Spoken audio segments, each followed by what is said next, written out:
WhatsApp YouTube family the beginning after the end मानवा में सभी भाइयों का स्वागत है। पिछले पार्ट में अपन लोगों ने देखा आर्ट और टेसिया के बीच में बहसबाजी हो जाती है। आर्ट गुस्सा होकर यहाँ से चला जाता है और टेसिया रोने लग जाती है। इस वाले वीडियो के बिल्कुल ही स्टार्टिंग में अपन देखते हैं वीरियन कहते हैं अपने आप को संभालो और सिंथिया को रिस्पेक्ट शो करो। भले ही सिंथिया के साथ फिलहाल में लाखों लोग नहीं है, लेकिन वो लोग तो है ही जो कि सिंथिया के सचमुच में करीबी थे। इतने में दूसरी साइड पर अपन आर्ट को देखते हैं जो कि यहाँ से जा रहा होता है। तभी यहाँ पर सिल्वी आती है और आर्ट को काट लेती है। आर्ट कहता है सिल्वी ये क्या कर रही हो, मुझे दर्द हो रहा है, आखिर तुमने ऐसा क्यों किया। दोस्तों अब यहाँ पर सिल्वी आर्ट से बात करती है, लेकिन माइंड के जरिए नहीं बल्कि इंसानों की तरह। दोस्तों देखने वाली बात यह है इफेटस जाने के बाद ही सिल्वी ने बोलना सीखा होगा,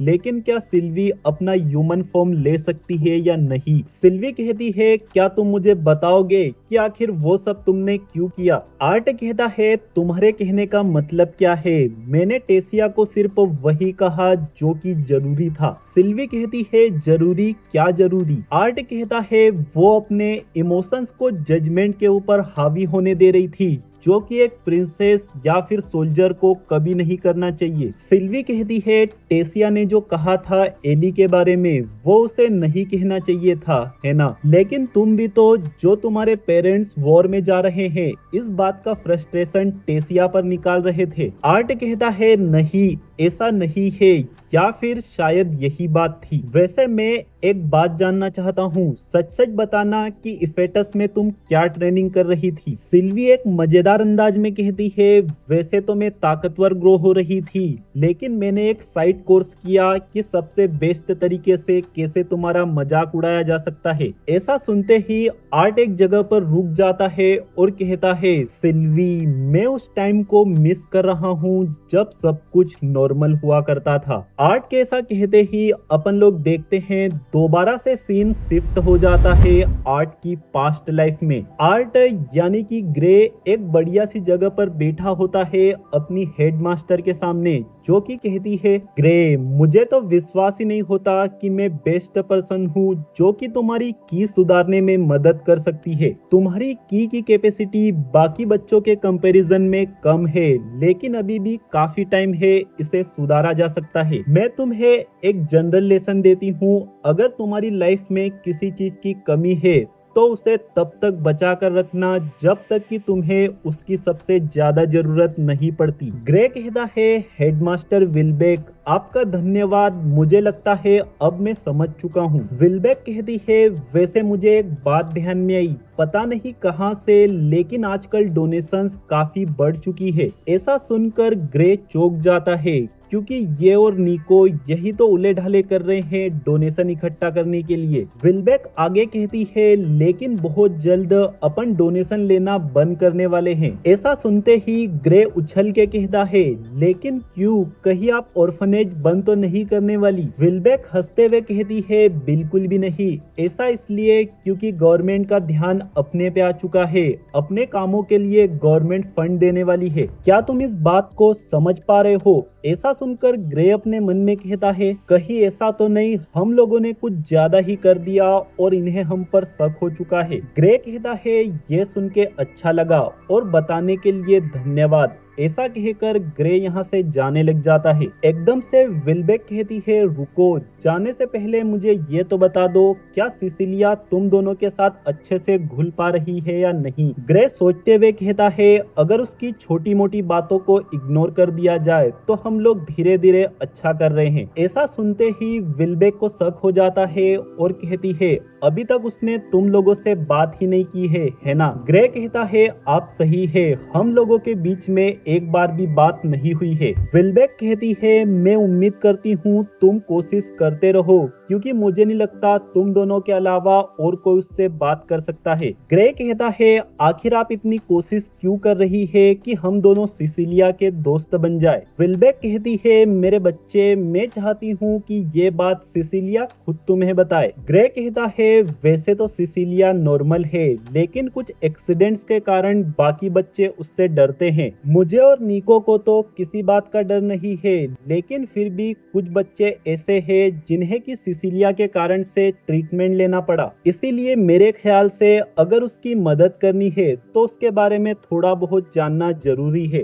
विल्बेक कहती है तुम्हारा काम उसकी मदद करना थोड़ी न है, वो अपने आप को संभाल लेगी, तुम्हारा काम है सिर्फ उसका दोस्त बनना। जब उसे सही लगेगा वो खुद के बारे में तुम दोनों को सब कुछ बता देगी। ग्रे सैल्यूट करते हुए कहता है ठीक है मदर, मैं समझ चुका हूँ, इस बात का मैं ध्यान रखूंगा। विल्बेक स्माइल करते हुए कहती है ग्रे तुम्हारे लिए मैं हेडमास्टर हूँ। अगले सीन में अपन देखते हैं ग्रे यहाँ से जा रहा होता है, तभी यहाँ पर ऑर्फनेज के बाकी बच्चे आ जाते हैं जो कि ग्रे से कहते हैं इनके साथ पकड़म पकड़ाई खेलने के लिए। ग्रे इनके साथ खेलने लग जाता है और ये बच्चे काफी मेहनत करते हैं ग्रे को पकड़ने के लिए, लेकिन ऑफ कोर्स कोई भी ग्रे को नहीं पकड़ पाता। ग्रे इन सभी से कहता है तुम लोग 5 साल छोटे हो महान ग्रे को पकड़ने के लिए। थोड़ी ही देर में ये बच्चे लोग यहाँ से चले जाते हैं और ग्रे चला जाता है निको के पास। यहाँ पर ग्रे निको को देखकर हैरान होता है क्योंकि निको ने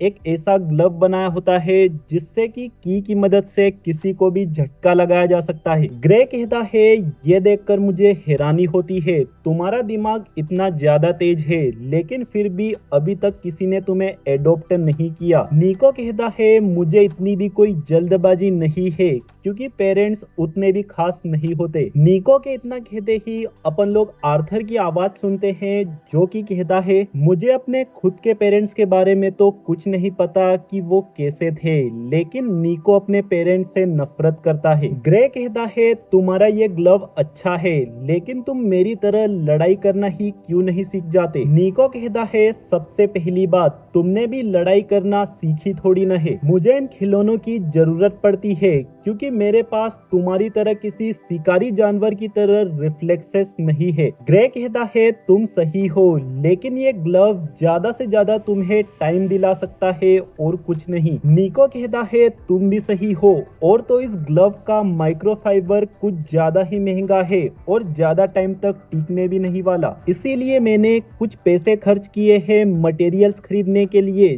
जिनसे कि मैं एक्सपेरिमेंट कर सकूं। ग्रे कहता है वैसे तुमने बाकी के पैसे हेडमास्टर तक कैसे पहुंचाए हैं। निको कहता है एक बंदे की मदद से मैंने डोनेशन कराया और पैसों में से कुछ % उसे दे दिए। ग्रे कहता है आखिर तुमने खुद भी शॉपिंग करी और कुछ % पैसे उसे दे दिए, तो आखिर में ऑर्फनेज में कितने पहुंचे होंगे। निको कहता है मेरे पास कोई चॉइस नहीं थी क्योंकि बिना किसी सवाल के ओलिविया अपने पास से पैसे कभी नहीं लेती। ऐसा सुनते ही ग्रे निको को जोर से चिमटी कर देता है और कहता है उन्हें हेडमास्टर विल्बेक कहो, और हाँ अब से अपन को पैसों की चिंता करने की कोई जरूरत नहीं है क्योंकि ऑर्फनेज का ख्याल अब से गवर्नमेंट रखेगी। निको खुश होकर कहता है सच में क्या, इसका मतलब तो ये है अब से मैं सारे पैसे माइक्रोफाइबर्स के ऊपर खर्च कर सकता हूँ। ऐसा सुनकर ग्रे खतरनाक रिएक्शन देता है। निको कहता है अरे मैं तो मजाक कर रहा हूँ, चलो अब इस बात को छोड़ो,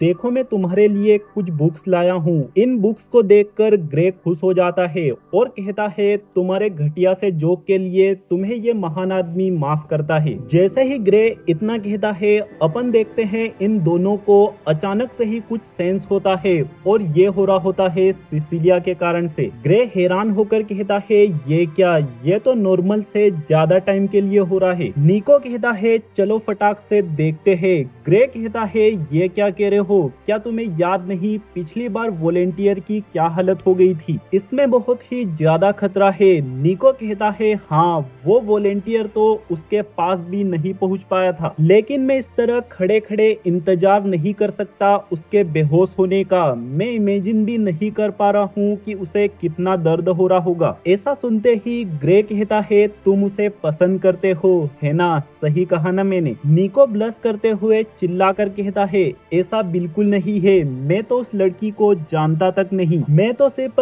इतना सोचता हूँ कि वो थोड़ी सी खूबसूरत है, बस और कुछ नहीं। ग्रे कहता है, ठीक है। इसी के साथ ये दोनों डरते हुए सिसिलिया की साइड पर आगे बढ़ने लग जाते हैं। ये दोनों देखते हैं कुछ लोग खड़े हैं सिसिलिया के रूम के बाहर। निको कहता है, आखिर ये लोग उसकी मदद क्यों नहीं कर रहे? इतने में ही ग्रे कहता है, ये मुझे दे दो। ऐसा कहते हुए वो निको का ग्लव ले लेता है। ग्लव हाथ में आते ही ग्रे तेजी से आगे बढ़ता है और अपने मन में कहता है, इस बात का कोई चांस ही नहीं है कि रेंडाल सेफली सिसिलिया के पास पहुंच जाए। दोस्तों, रेंडाल यहाँ पर मौजूद किसी इंसान का नाम है। ग्रे निको का ग्लव पहन लेता है और तेजी से सिसिलिया की साइड जाने लग जाता है। इतने में ही अपन को दोबारा से आर्ट की आवाज आती है, जो कि कहता है सिसिलिया की में कुछ गड़बड़ थी। जो सबसे बेस्ट की यूजर्स होते थे वो भी अपनी की मदद से बस थोड़ी सी ही एनर्जी प्रोड्यूस कर पाते थे, लेकिन वहीं पर सिसिलिया अकेली थी जो कि अपने आप को पूरी तरीके से की से घेर लेती थी। लेकिन दिक्कत वाली बात यह है कि सिसिलिया इसे जरा भी कंट्रोल नहीं कर पाती। हेडमास्टर ने बताया था कि सिसिलिया के इमोशंस जरा भी ट्रिगर होते हैं तो सिसिलिया की हालत ऐसी हो जाती है। बहुत सारे की यूजर्स इस पावर को बहुत बड़ा तोहफा मानते हैं, लेकिन एक बच्ची के लिए तो एक श्राप की बात है। ग्रे सिसिलिया की साइड पर आगे बढ़ते हुए कहता है, अपने आप को संभालो। सिसिलिया चिल्लाकर कहती है, तुम यहाँ से दूर रहो, नहीं तो तुम्हें चोट लग जाएगी। लेकिन फिर भी ग्रे आगे बढ़ रहा होता है। जैसे ही ग्रे सिसिलिया के एकदम पास पहुंच जाता है, ग्रे सिसिलिया से कहता है, मेरा हाथ पकड़ो। जैसे ही सिसिलिया ग्रे का हाथ पकड़ती है, उसे तेज झटका लगता है। इस कारण से वो बेहोश हो जाती है और शांत हो जाती है। ग्रे अपने मन में कहता है, कितनी दुख की बात है, इतने छोटे से काम से ही मेरी पूरी की खर्च हो गई। इसके तुरंत बाद ही ग्रे भी बेहोश हो जाता है और ग्रे के बेहोश होते ही सीन शिफ्ट हो जाता है प्रेजेंट में आर्ट की लाइफ पर। दोस्तों, जिस तरीके से अपन लोग बीच बीच में आर्ट की पुरानी लाइफ की मेमोरीज देख रहे हैं, इसी कारण से अपन लोग क्लियर तरीके से कह सकते हैं आर्ट की ये मेमोरीज कुछ न कुछ बड़ा रोल प्ले करने वाली है। लेकिन सवाल ये है कि आखिर किस तरीके से, इसी बात को जानने में बहुत ही मजा आने वाला है। ठीक है दोस्तों, कमेंट करके बताना वीडियो कैसा लगा है। सारे भाई लोग वीडियो को लाइक करके चैनल को सब्सक्राइब कर देना। मिलते हैं बहुत ही जल्द। Bye bye.